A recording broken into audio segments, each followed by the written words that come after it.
Otaku gang, otaku Asif here. Well पूरे Naruto universe में अगर शारिंगन के बाद सबसे कूल चीज कोई है तो वो है कारमा। वेल जैसे कि नारुतो और बोरुटो सीरीज में बहुत से चीजें रिलीजियस से इंस्पायर्ड है, जैसे कि हिंदुइज्म, बुद्धिज्म एक्सेट्रा एक्सेट्रा। जैसे नारुतो सीरीज में हमें आशुरा, इंद्रा जो कि हिंदू माइथोलॉजी से आते हैं, उनका अपीयरेंस, सीरीज में आशुरा और इंद्रा के रोल्स को भले ही बदल दिया हो, लेकिन हाँ वो आते तो हिंदू माइथोलॉजी से ही हैं। वैसे ही हमें बोरुटो सीरीज में कारमा देखने को मिलता है, जिसका कि हिंदू माइथोलॉजी में बहुत बड़ा मीनिंग है। बेसिकली हिंदी माइथोलॉजी में कारमा को असल में पुण्य जन्म माना जाता है। अगर मैं आपको बताऊं तो कारमा is a system of action and reaction that creates a cycle of rebirth. Well देखो, अगर मैं आप सबको थोड़े आसान शब्दों में समझाऊं तो मान लो ओत्सुकी जो कि सीरीज में गॉड लाइक बीइंग है, वो अपने पूरे लाइफ स्पैन के सारे डाटा, मतलब उनकी पावर, उनकी एबिलिटीज, उनके सारे एक्सपीरियंस को एज अ कारमा के फॉर्म में क्रिएट करते हैं, जिसके के बाद वो किसी कंपैटिबल होस्ट को ढूंढते हैं जो कि उसके इस कारमा को खुद के अंदर इंप्लीमेंट कर सके और उसे मैच्योर कर सके।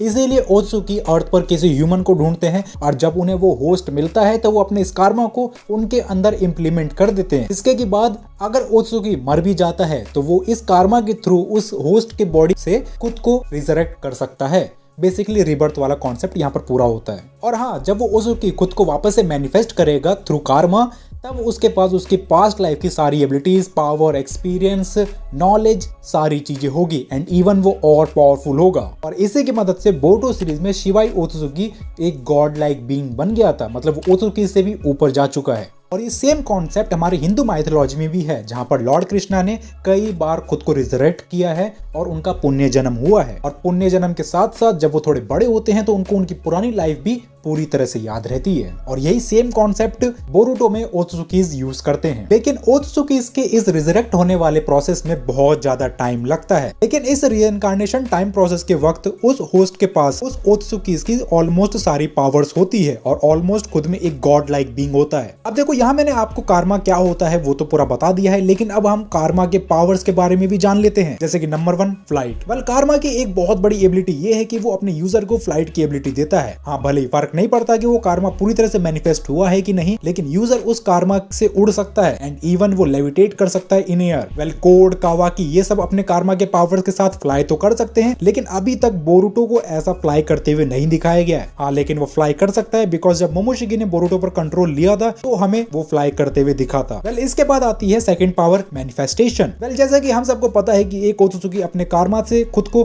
फिर से मैनिफेस्ट कर सकता है। हालांकि किसी भी कारमा के सारे डाटा को एक्सट्रैक्ट करने के लिए बहुत ज्यादा ही वक्त लगता है, लेकिन ऐसा नहीं है कि इस प्रोसेस के दौरान वो खुद को मैनिफेस्ट नहीं कर सकता।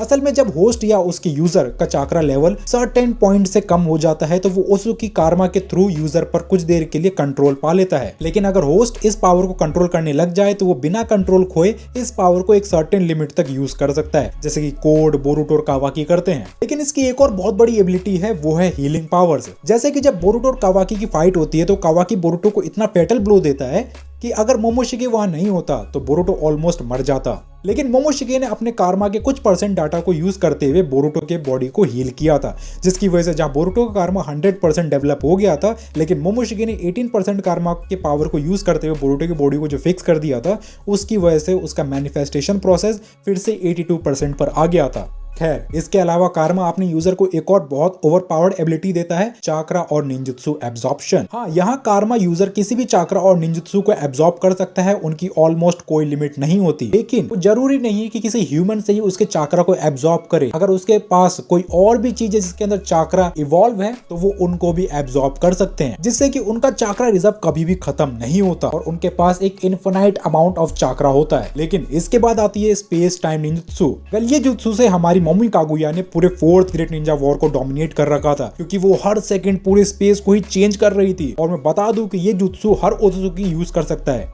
एंड इसकी मदद से वो किसी भी डायमेंशन में चुटकियों में स्विच कर सकते हैं without any use of chakra. लेकिन जैसा कि मैंने आप सबको बताया कि कारमा बेसिकली एक चिप है जहां पे ओत्सुकीज के पुराने लाइफ, उनकी पावर, एबिलिटी, एक्सपीरियंस सब स्टोर्ड है, वहां पर सारा डाटा है। वो डाटा को यूजर अपने मुताबिक यूज भी कर सकता है। वेल अब इन सब के बाद यूजफुल चीज जो कारमा की है वो है Otsutsuki's power, ability and experience. Well जैसा कि कारमा में ओत्सुकीज की सारी पावर्स, एबिलिटीज और एक्सपीरियंस का डाटा स्टोर्ड है, तो जैसे जैसे कारमा धीरे धीरे एक्सट्रैक्ट हो रहा होता है तो वो वैसे वैसे यूजर उन पावर एबिलिटीज और एक्सपीरियंस को खुद के बेनिफिट में यूज कर सकते हैं। लेकिन हाँ, अगर वो इस चीज को ज्यादा यूज करने लग जाते हैं तो वो खुद पर कंट्रोल खो सकते हैं। लेकिन हाँ, अगर वो सही तरह से यूज करे तो डेफिनेटली वो बहुत ज्यादा ओवर पावर्ड हो जाते हैं, और ये चीज हमें बोरुतो और कावाकी के अंदर देखने को मिली है। अब देखो यहाँ पर जो है ना, कार्मास के अंदर एक और कैच होता है, क्योंकि कार्मा ही बहुत तरह के होते हैं। अब देखो जैसे कि बोरुतो का कार्मा, जिसके के अंदर एक्चुअली में एक ओत्सुकी है, मतलब मोमोशिकी उस पर कभी भी अटैक कर सकता है, अटैक नहीं बेसिकली कंट्रोल कर सकता है। अब देखो इसके बाद आता है कावाकी कार्मा, जो कि एक्टिव तो है लेकिन वो खुद में अधूरा है, क्योंकि हर कार्मा के अंदर ओत्सुकी रिजाइड करता है, जैसे कि बोरुतो के अंदर मोमोशिकी, और वो उस कार्मा को अपने मन मुताबिक कि जितनी चाहे उतना यूज कर सकता है विदाउट एनी फियर कि वो खुद के ऊपर कंट्रोल खो देगा। वेल देखो, अब इसके बाद एक और वेरिएंट है कार्मा का, जो कि कोड के पास है। बेसिकली कोड के पास ना ही वो एक्टिव है, वो बेसिकली एक डमी कार्मा है,